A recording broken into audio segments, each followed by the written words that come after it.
இந்த அரங்கில் குழுமிக்கின்ற அந்தியூர் தொகுதி வாக்காளர் பெருமக்கள் அத்தனை பேரும் இந்த அரங்கிலே குழுமி இந்த பூமியை குலுங்குகின்ற அளவிற்கு எழுச்சி, ஆரவாரம், மகிழ்ச்சி. இதுவே நடைபெறுகின்ற சட்டமன்ற பொதுத் தேர்தலில் அண்ணா திமுக வெற்றி பெறுவதற்கு இதுவே சான்று.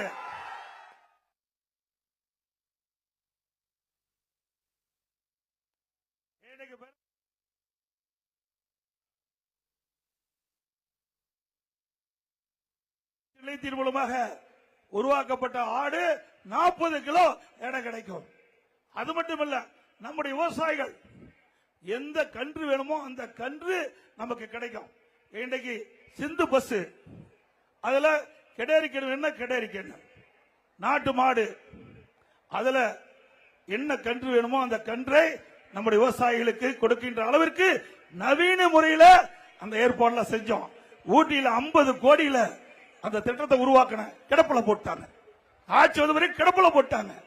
ஆக இது விவசாயிகள் கொடுக்கின்ற பொழுது கலப்பின பசுக்கள் அந்த கிடேரிக்கென்று போட்டா அதை வளர்த்தி அதை பால் கிடைக்கும், அவருடைய வளர்த்தி அது பொருளாதார மேம்பாடு கிடைக்கும். அந்த திட்டத்தையும் முடக்கி இருக்கிறாங்க. ஆக இந்த திட்டத்தை எல்லாம் மீண்டும் கொண்டு வர வேண்டுமென்றால் அண்ணா திமுக ஆட்சி தமிழகத்திலே மலர வேண்டும். ஸ்டாலின் எப்பொழுது பார்த்தாலும் பேசுறார், தமிழ்நாட்டுக்கும் என்டிஏவுக்கும் போட்டின்னு. இது தமிழ்நாட்டில் நடக்கிற தேர்தல், டெல்லியில் நடக்கிற தேர்தல் இல்ல. தமிழ்நாட்டில் யார் ஆட்சியில் இருக்கக்கூடாது என்பதற்காக நடக்கின்ற தேர்தல், யார் ஆட்சிக்கு வர வேண்டும் என்பதற்காக நடக்கின்ற தேர்தல். அப்படித்தானே? இது தமிழ்நாடு சட்டமன்றத்துக்கு தான் நடக்குது. முதலமைச்சருக்கு அது கூட தெரியல, பாவம். அப்படி ஒண்ணுமே தெரியாத பொம்மை முதலமைச்சர் நாட்டை ஆண்டு கொண்டிருக்கின்றார். சிந்தித்து பாருங்க, அண்ணா திமுக ஆட்சி மீது ஒரு குறை கூட இந்த ஆட்சியில சொல்ல முடியல. அப்படி ஒரு சிறப்பான ஆட்சியை அண்ணா திமுக அரசு நாட்டு மக்களுக்கு கொடுக்கப்பட்டது. இன்றைக்கு மாண்புமிகு அம்மா 2011 தமிழகத்துடைய முதலமைச்சர் பொறுப்பேற்கின்ற பொழுது கடுமையான நிதிகளை நெருக்கடி அதையெல்லாம் சமாளித்து சிறப்பான ஆட்சி கொடுத்தாங்க. இன்றைக்கு அம்மா அந்த காலகட்டத்தில் அம்மா மறைந்ததுக்கு பிறகு அம்மாவுடைய அரசு உங்களால் கழக நிர்வாகிகளால் நான் முதலமைச்சராக தேர்ந்தெடுக்கப்பட்டு 4 ஆண்டு 2 மாதம் சிறப்பான ஆட்சி கொடுத்தோம். அந்த காலகட்டம் மிக மிக ஒரு கடுமையான காலகட்டம். முதல்ல ஆட்சி பொறுப்பேற்றவுடனே கடுமையான வறட்சி, குடிப்பதற்கு கூட தண்ணீர் கிடையாது. அந்த காலகட்டத்தில் கூட கிராமத்திலிருந்து நகர வரை வசிக்கின்ற மக்கள் அனைவருக்கும் பாதுகாக்கப்பட்ட தண்ணீரை தடையில்லாம கொடுத்தோம். இரண்டாவது புயல், டெல்டா மாவட்டம் புயலால புரட்டி போட்டு விட்டது. விவசாயிகள் எல்லாம் பாதிக்கப்பட்டு விட்டாங்க. விவசாய பயிர்கள் எல்லாம் சேதமடைந்து விட்டது. சேதமடைந்த பயிர்களை கணக்கிட்டு நிவாரணம் கொடுத்தோம். அதுக்கு பிறகு கொரோனா எப்படி உங்களுக்கு எல்லாத்துக்கும் தெரியும். ஓராண்டு நம்ம வெளியிலே வர முடியல. காற்றிலே வைரஸ், அந்த வைரஸால் கொரோனா பாதிக்கப்பட்டால் உயிருக்கு ஆபத்து ஏற்பட்டுவிடும். அப்படிப்பட்ட காலகட்டத்தில் கூட ஒரு சிறப்பான ஆட்சி கொடுத்தோம். இந்தியாவிலேயே கொரோனா காலத்தில் அந்த கொரோனா வைரஸ் பரவலை தடுத்த முதல் மாநிலம் தமிழ்நாடு. இந்த ஆட்சியிலே வறட்சி சந்திச்சீங்களா, புயலை சந்திச்சீங்களா, கொரோனா சந்திச்சீங்களா? எதுவுமே இல்ல. ஒரு வருஷம் அரசாங்கத்துக்கு வருவாயா இல்ல. டாஸ்மாக் கடை மூடியாச்சு. 50,000 கோடி வருமானம் இல்ல. ரோட் டாக்ஸ் வருமானம் கிடையாது. பத்திரப்பதிவு வருமானம் கிடையாது. ஜிஎஸ்டி வருமானம் கிடையாது. எக்ஸைஸ் கிடையாது. அதே போல பெட்ரோல் டீசல் விற்பனை கிடையாது, மூடப்பட்டிருந்தது ஒரு வருஷம். இப்படிப்பட்ட காலகட்டத்தில் கூட இந்தியாவிலேயே மைனஸ் ஆகாம, பொருளாதார நெருக்கடி இல்லாம நிதி மேலாண்மையை சரி செய்த ஒரே மாநிலம் தமிழ்நாடு. இன்றைக்கு என்ன, வறட்சி வரல, புயல் வரல, வெள்ளம் வரல, கொரோனா வரல. வருமானம் 24-25ஆம் ஆண்டு அரசாங்கத்துக்கு வந்த வருமானத்தை விட இப்பொழுது 1,36,000 கோடி இந்த அரசுக்கு கூடுதலா வருமானம் வருது. இப்படி கூடுதலா வருமானம் வந்து கடனை வாங்கிட்டு இருக்கார். இந்த ஆட்சி பொறுப்பேற்று 5 ஆண்டுல 5 லட்சம் கோடி 5 லட்சம் கோடி கடன் வாங்கி இருக்கிறாங்க. இன்றைக்கு தமிழ்நாட்டில் இருக்கின்ற மக்கள் மீது கடன் சுமை சுமத்தியதுதான் இந்த ஆட்சியுடைய சாதனை. வேற எந்த சாதனையும் கிடையாது. இந்த கடன்லாம் நீங்க தாங்க கட்ட வேணும். என்னமோ வந்தோம், பேச்ச கேட்டோம், போனோம்னு நினைச்சுக்காதீங்க. இதையெல்லாம் தமிழ்நாடு மக்கள் தான் இந்த கடனை கட்டியா வேணும். எப்படி கட்டுறாங்க? வரி போட்டு வரி மூலமாக வசூல் செய்தான் கடனை கட்ட வேண்டிய சூழ்நிலைக்கு தள்ளப்பட்ட அரசாங்கம். நம்ம தமிழ்நாட்டு மக்களை கடனாளிக்கு அரசாங்கம் தேவையா? ஒரு பக்கம் வருமானம் அதிகம், ஒரு பக்கம் கடன் வாங்கிட்டு இருக்கிறீங்க. புதிய திட்டம் அல்ல. என்ன திட்டத்தை கொண்டாந்தீங்க? எந்த ஒரு புதிய திட்டத்தையும் தமிழ்நாட்டு மக்களுக்கு கொடுக்கல. இதே அதிமுக ஆட்சி இருந்தது, ஒரே வருஷத்துல 11 அரசு மருத்துவக் கல்லூரி மருத்துவமனை கொண்டது. 11 அரசு மருத்துவக் கல்லூரி மருத்துவமனை. அதனால ஏழை எளிய குடும்பத்தில் பிறந்த மாணவ மாணவி இன்றைக்கு மருத்துவ கல்வி கிடைக்கக்கூடிய சூழ்நிலையை உருவாக்கி கொடுத்தோம். 7 சட்டக்கல்லூரி, 21 பாலிடெக்னிக் கல்லூரி, 68 கலை மற்றும் அறிவியல் கல்லூரி, 4 பொறியியல் கல்லூரி, 5 வேளாண்மை கல்லூரி ஆராய்ச்சி நிலையம், அதே போல 5 பொறியியல் கல்லூரி, இப்படி பல கல்லூரிகளை தமிழகத்தில் திறந்து பட்டப்படிப்பு படிக்கக்கூடிய நிலையை உயர்த்திய அரசாங்கம் அதிமுக அரசாங்கம்.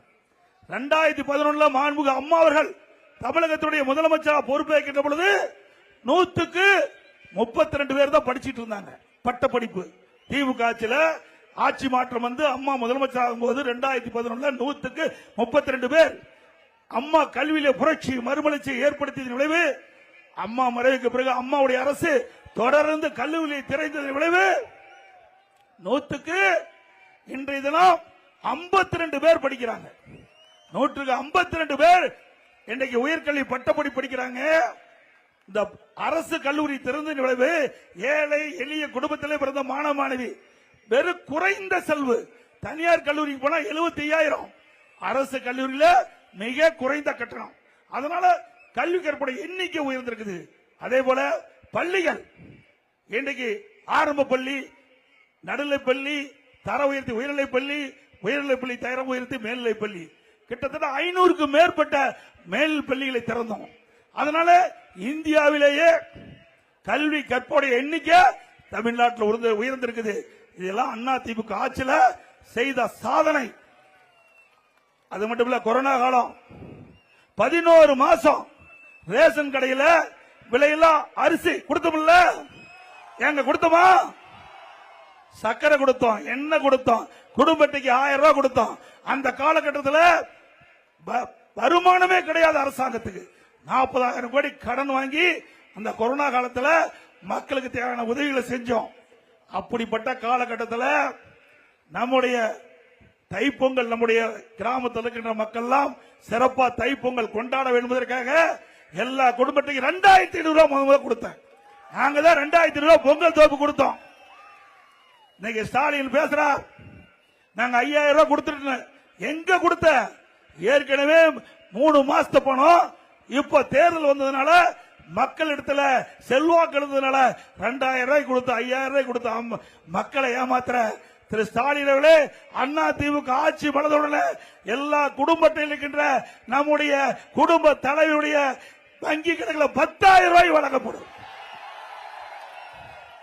மத்திய அரசு எங்களோடு இருக்குது, மத்திய அரசு எங்களோடு இருக்குது. தேவையான நிதியை பெறுவோம். அது மட்டுமல்ல, கொரோனா காலம், கொரோனா காலத்தில் பள்ளி மூடப்பட்டது, கல்லூரியில் மூடப்பட்டது, மாணவர்கள் மன உளைச்சல் இருந்தாங்க.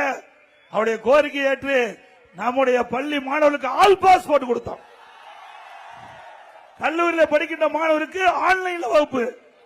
இப்படி மாணவர்கள் கூட பாதிக்க கூடாது என்பது கவனமாக இருந்து செயல்பட்ட அரசாங்கம் அதிமுக அரசாங்கம்.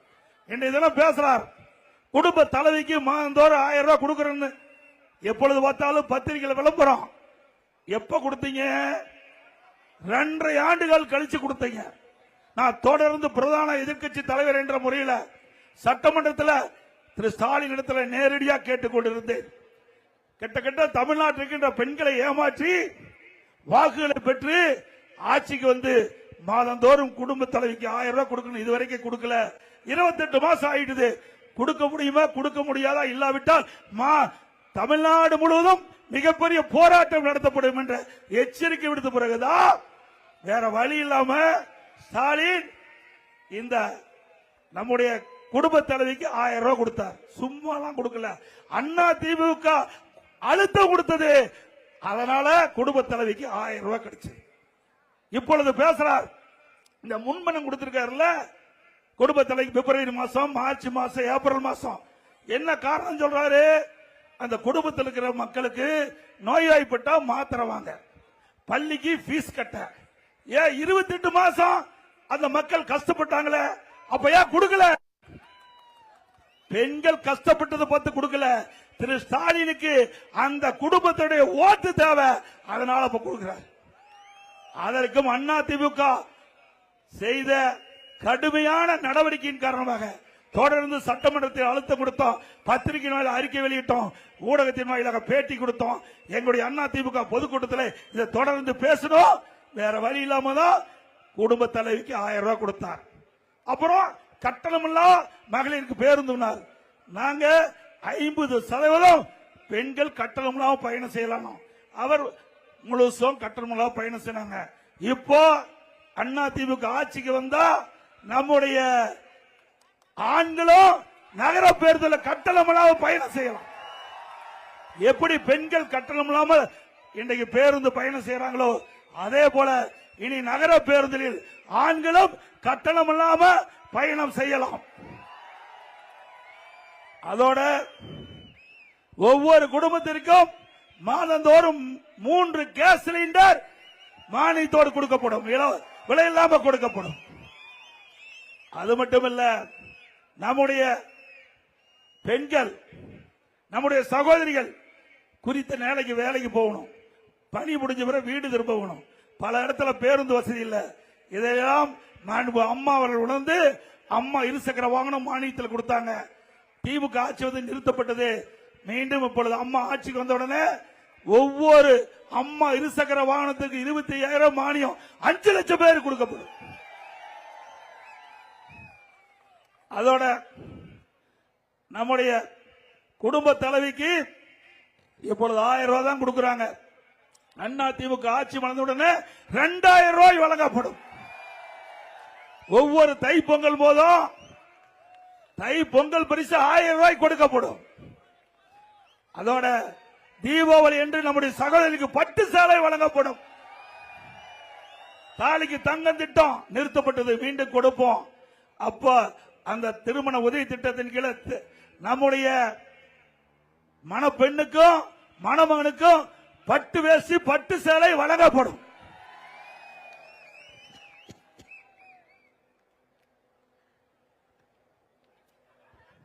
இளைஞர்கள் வங்கியில் வாங்கிய கடன் ரத்து செய்யப்படும். அண்ணா திமுக ஆட்சிக்கு வந்த அதே போல இந்த 100 நாள் வேலை திட்டம் திமுக ஆட்சியில் சொன்னாங்க, ஆட்சிக்கு வந்தா 150 நாள் உயர்த்தப்படும். உயர்த்தவே இல்லை. பல முறை நான் சட்டமன்றத்தில் கோரிக்கை வச்சேன். தேர்தல் நேரத்தில் கொடுக்கப்பட்ட வாக்குறுதியை நிறைவேற்ற வேண்டும் என்று திரு ஸ்டாலினிடம் நான் கோரிக்கை வச்சேன். நிறைவேற்றவே இல்லை. மத்திய அரசு சொல்லி அதிமுக அழுத்தம் கொடுத்து மத்திய அரசாங்கம் 100 நாளத்தை 125 நாளா உயர்த்திருக்கிறாங்க.